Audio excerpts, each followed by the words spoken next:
Halo semua, balik ke channel gue Prayoga Salim.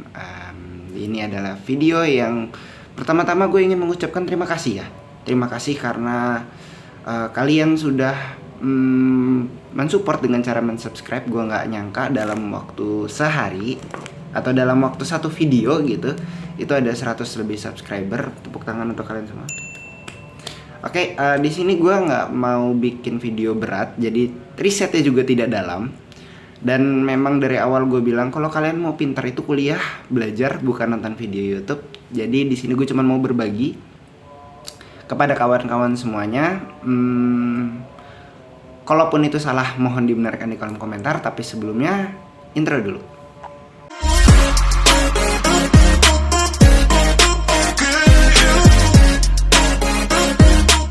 Oke, gue mau ngebahas sedikit tentang ya, karena dari awal ini ya dua video gue sebelumnya itu tentang kehidupan atau pemikiran gue aja. Gue tidak mengeklaim itu sesuatu yang benar, tapi gue sebenarnya sedang ingin menyampaikan informasi yang ini menurut gue aja gitu. Ini menurut gue, dan kalau kalian ngerasa gue salah, boleh diskusi di kolom komentar.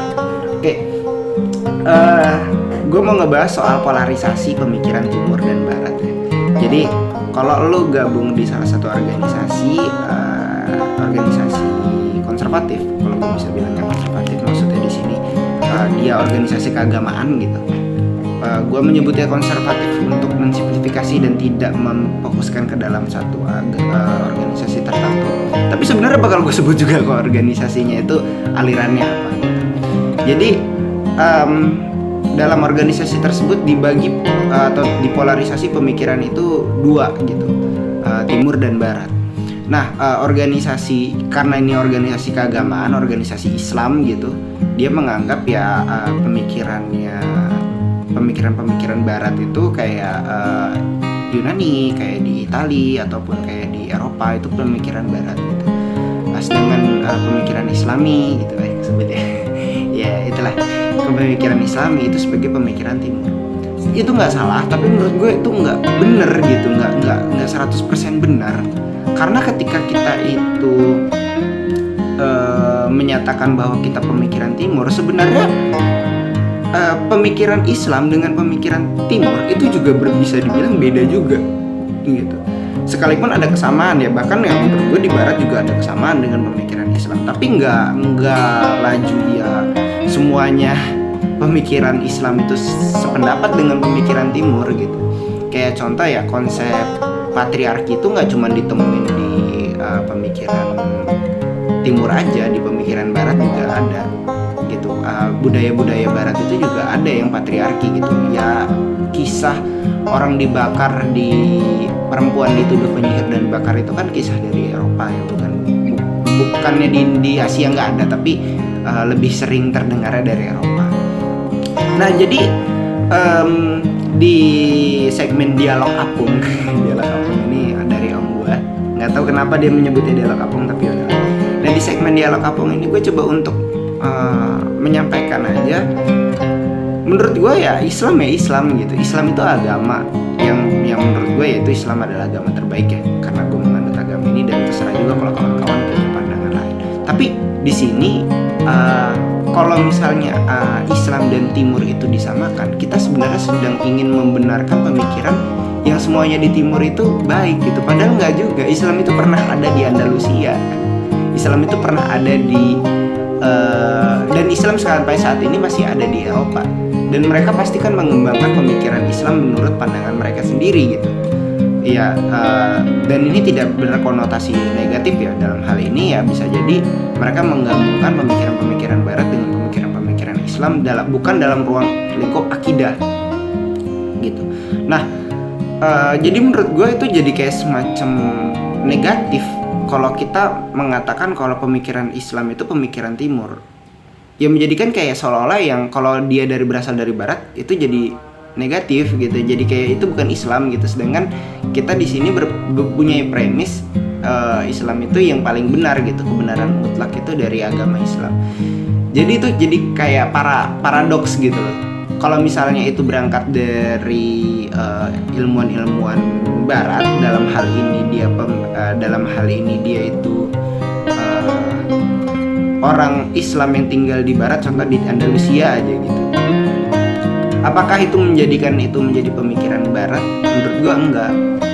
Makanya gue kurang sepakat dengan konsep timur dan barat ini gitu. Dan gue sepakat dengan senior gue yang berasal dari Jogja, dia mengatakan kita harus berhenti untuk mempolarisasi pemikiran itu, dan sepakat kalau itu hanya ada pemikiran gitu, itu hanya ada ya filsafat, tidak ada filsafat timur dan barat. Karena sangatlah brutal kalau kita itu untuk membagi filsafat hanya timur dan barat. Nah, ya contoh ini apa? Contoh ya kalau misalnya kita lihat peta juga, ya peta Eropa dan Afrika itu kan atas bawah gitu kan. Jadi menurut gue ya kalau untuk membagi dua itu agak kurang serp buat gue pribadi. Jadi kalau misalnya kalian punya pandangan ya nggak apa-apa ya silahkan. Nah, dan gue juga nggak sepakat dengan filsafat timur seolah-olah itu dianggap filsafat yang baik, atau pemikiran timur itu pemikiran yang baik. Karena pemikiran timur itu selalu dianalogikan dengan pemikiran yang bersifat sopan santun, bersifat dengan tata krama dan lain sebagainya. Dan kalau kita pikirin ya, sebenarnya kalau kita demo kemarin, salah satu demonstrasi, mungkin kalau teman-teman pengen ngebuka kajiannya KM ITERA, kebetulan saat itu gue menterinya, kita salah satu mengkritik RKUHP yang ada pasal penghinaan pada presiden. Nah, itu kan sebenarnya presiden itu dianggap jika kita menghina presiden itu melecehkan suatu lembaga yang ya memang kalau kita ngomongin melecehkan lembaga konotasinya negatif gitu kan. Ya karena kalau misalnya di ajaran timur itu tidak boleh menghina orang tua. Nah, itulah salah satunya kalau yang gue dapat dari seminar konstitusi itu, itulah yang ngebuat mereka akhirnya mendorong adanya pasal perlindungan martabat lembaga negara gitu. Jadi sopan santun itu yang jadi dasar mereka gitu. Dan sopan santun itu pun yang didemo karena itu bisa mencederai demokrasi.